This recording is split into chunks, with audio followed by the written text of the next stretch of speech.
She held up the bracelet like it was contaminated, turned to the crowd of cousins, aunts, and family friends, and said, loud enough for everyone to hear, "I don't need a cheap, miserable gift like this. My name is Jenna, and from wherever you're watching this, stay with me. Because have you ever handed someone something with love, only to be mocked like you dropped trash in their lap?"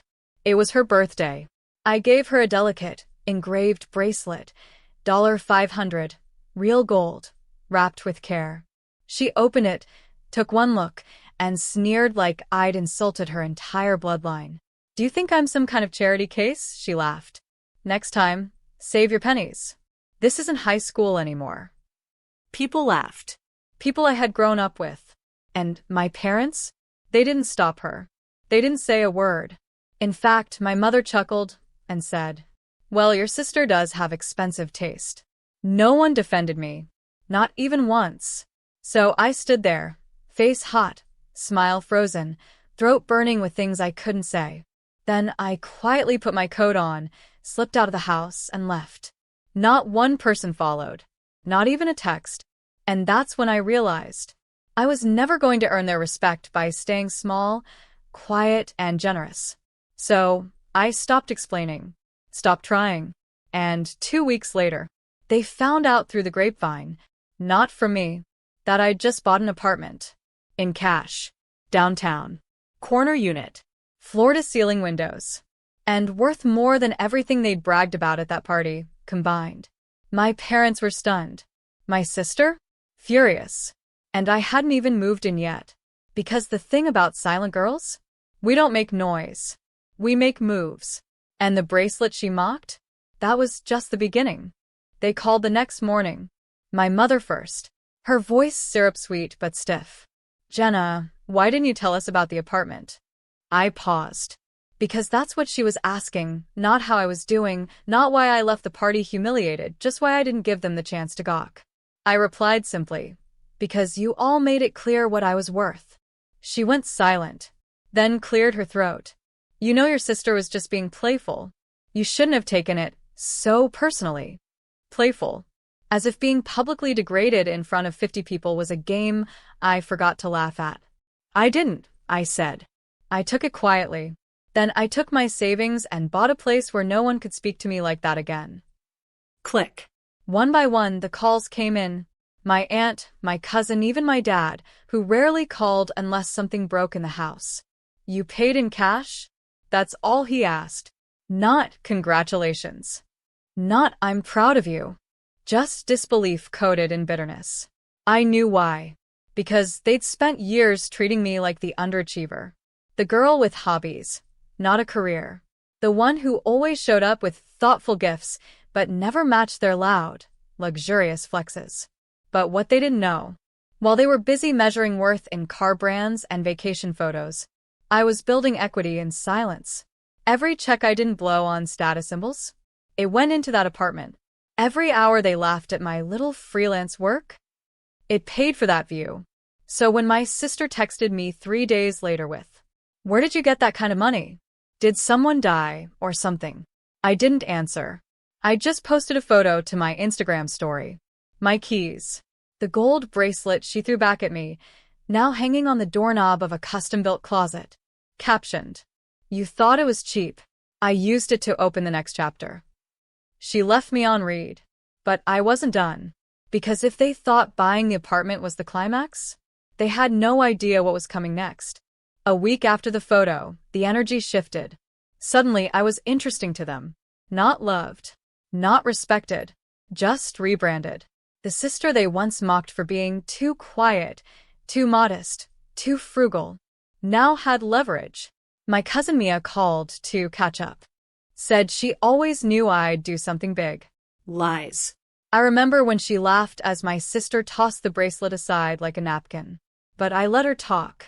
Let her pretend she'd always believed in me. Because now, I was playing a new game. Watch who switches sides the moment they think you have something they want. My sister finally cracked. She showed up at my building. I saw her through the intercom camera, oversized sunglasses, a stiff designer coat, fake smile. "Hey," she said. "Can we talk?" I buzzed her in. Not because I owed her anything. Because I wanted her to see it. The lobby. The elevator. The view. The reality she thought I'd never have the guts or brains to create. She walked in, eyes scanning everything, jaw tight. "This place is cute," she said. Cute. That's what she said about my last studio apartment. The one with peeling paint and a broken heater. She walked to the kitchen island where I'd left the bracelet. The same one she humiliated me for giving her. "I didn't mean to be rude at my party," she said, not looking at me. "I was drunk. And honestly, I didn't think you'd take it that personally." I leaned against the wall. "You didn't think I'd take it personally because you never thought I mattered." She flinched. Good. Because this wasn't about a bracelet. It was about years of being the backup plan, the quiet shadow, the polite daughter who was never invited to shine. And now? She was standing in a space I built, without her approval, without my parents' help, without asking anyone to clap. She crossed her arms. "So what now? You think you're better than us?" I smiled. No. "I think I finally stopped needing to be included." She left without saying another word. But I wasn't done, because silence was never weakness. It was strategy. And the next move I had planned was going to burn everything they thought they knew about me. 3 days later, I did something no one expected. I invited them all. My parents, my sister, the cousins who laughed, the aunts who whispered behind wine glasses. To dinner. At my apartment. No explanation. Just one line in the invite. "You've had your turn to speak. Now it's mine." They showed up, of course. Curiosity is stronger than guilt. My mother brought a bottle of wine. My father brought silence, and my sister? She brought attitude, dripping in designer labels and fake remorse. The apartment was spotless. Soft jazz played in the background. The table was set, minimal, elegant. But there was no food. Just envelopes. One for each seat. They stared at them, confused. I stood at the head of the table. Calm. Clear. "You've all made a lot of assumptions about me," I began. "About who I am, what I earn, what I deserve." No one interrupted. First time in years. I gestured to the envelopes. "Open them." They did. Inside. Screenshots of my business revenue. My investment portfolio. The articles I ghostwrote for the publications they idolize. The one-pager for the app one co-founded. And the invoice where I got paid $25,000 for a single brand campaign. Gasps. Shuffling. The sound of illusions cracking like glass. My father blinked at the page. "You're a partner in that app? The one that just got funded?" I nodded. "Since day one." My sister clenched her jaw. "So, this is what? Revenge?" "No," I said softly. "This is correction. You labeled me the underachiever. The cheap one. The one who didn't belong." I walked slowly around the table. "But while you were too busy comparing labels and vacations, I was building freedom. Not just to live, but to walk away." I stopped behind my mother. "You taught me to stay quiet, to be polite, to never embarrass family." I leaned closer. "Tonight, I'm breaking all 3 of those rules." I held up the bracelet. "The same one you laughed at? It wasn't just a gift. It was a test. And you failed." Dead silence. No one moved. No one laughed. And for the first time in my life, I wasn't begging to be heard. I was being listened to. My sister stood, arms folded, voice tight. "You really think waving money around makes you better than us?" I met her gaze. No. "I think finally being respected for what I built is long overdue." She scoffed. "You're still bitter. Still that insecure little girl who always wanted attention." I smiled. Not out of amusement, but peace. "You know what I wanted?" Space. To exist without being mocked, corrected, or made smaller, so you could feel big. I turned to the rest of them. Their silence spoke volumes. Years of casual cruelty, passive-aggressive digs, fake praise. And now? They couldn't even make eye contact. "I didn't ask you here to brag," I said. "Ask you here to give you one last chance to see me clearly." My father finally spoke. You never said anything. How are we supposed to know? I tilted my head. Because every time I did try to speak, you changed the subject back to her. My mother muttered, "That's not fair." But it's true. I cut in. You watched her humiliate me and called it just how she is. You dismissed my work as cute side projects. And when I bought this apartment, you didn't say congratulations, you asked where the money came from. They shrank back in their seats. Guilty. But not enough to apologize. Never enough. I walked to the door. Opened it wide. You're free to leave. But if you walk out, you don't get to come back when it's convenient. My sister rolled her eyes and stormed out first. Of course. My parents hesitated. My mother looked like she wanted to speak, to soften, to spin. But I didn't give her the chance. I simply said, "You raised me to endure. I taught myself to rise." She left without another word. The door closed. The lock clicked. And the silence that followed? It wasn't lonely. It was earned. I poured myself a glass of wine, curled up by the window, and watched the city lights below. They'd called me cheap, small, forgettable, but now they knew. I was the girl who gave gifts from the heart and built empires in the background. The bracelet still gleamed on my desk, not a symbol of shame, a symbol of awakening. The next week, I didn't hear a word from them. No texts, no calls. No sarcastic voice notes disguised as checking in.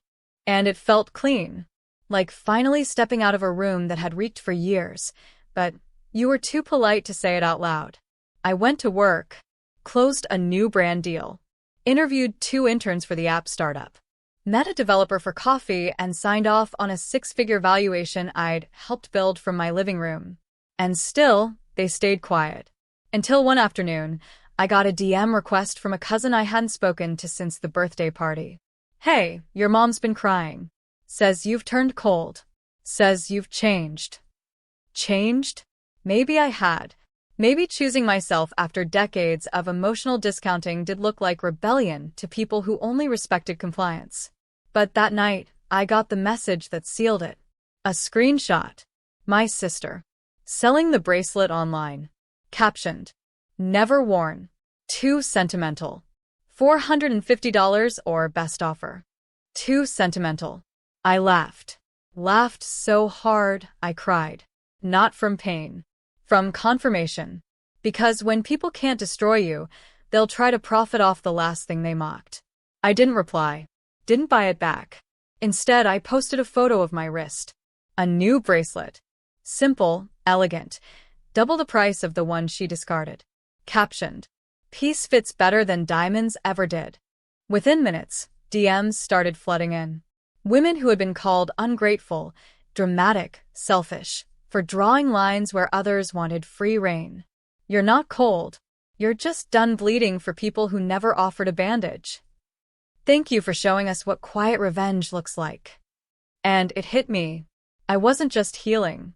I was mirroring the strength other women forgot they were allowed to have. This wasn't about a bracelet anymore. It was about legacy.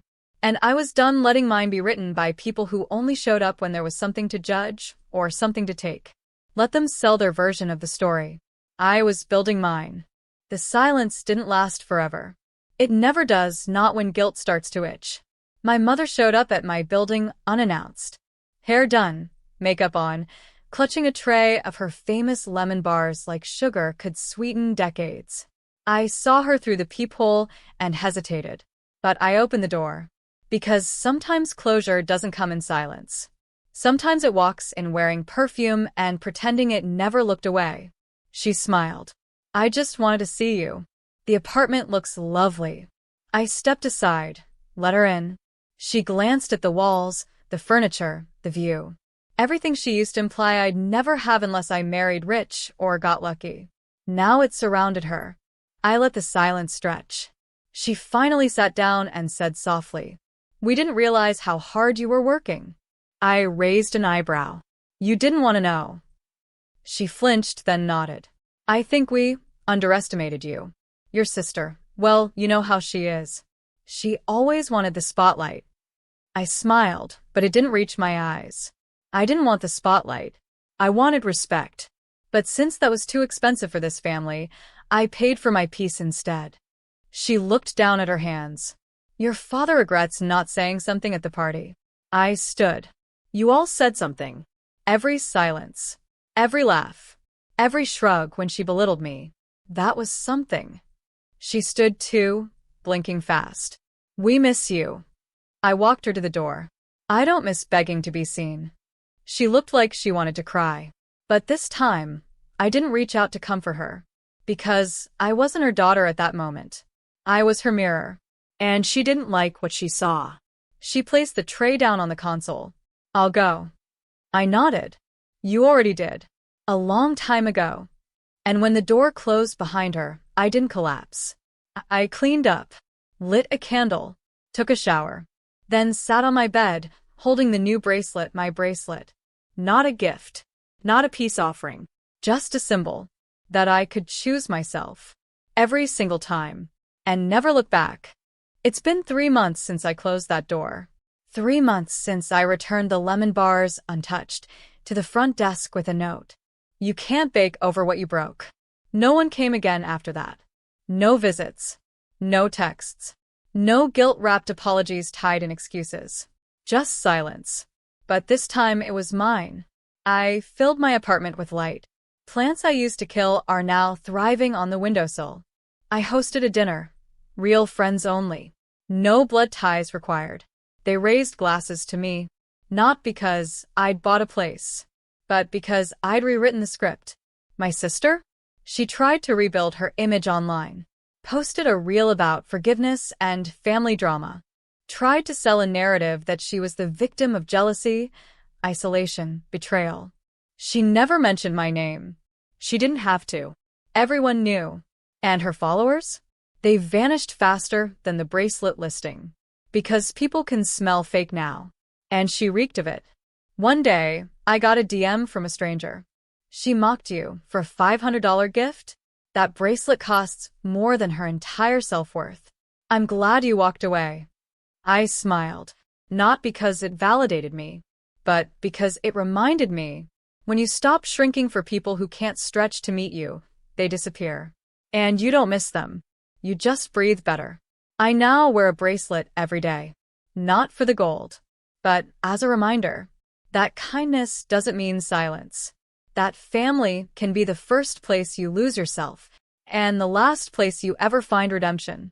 And that revenge doesn't always come with fire.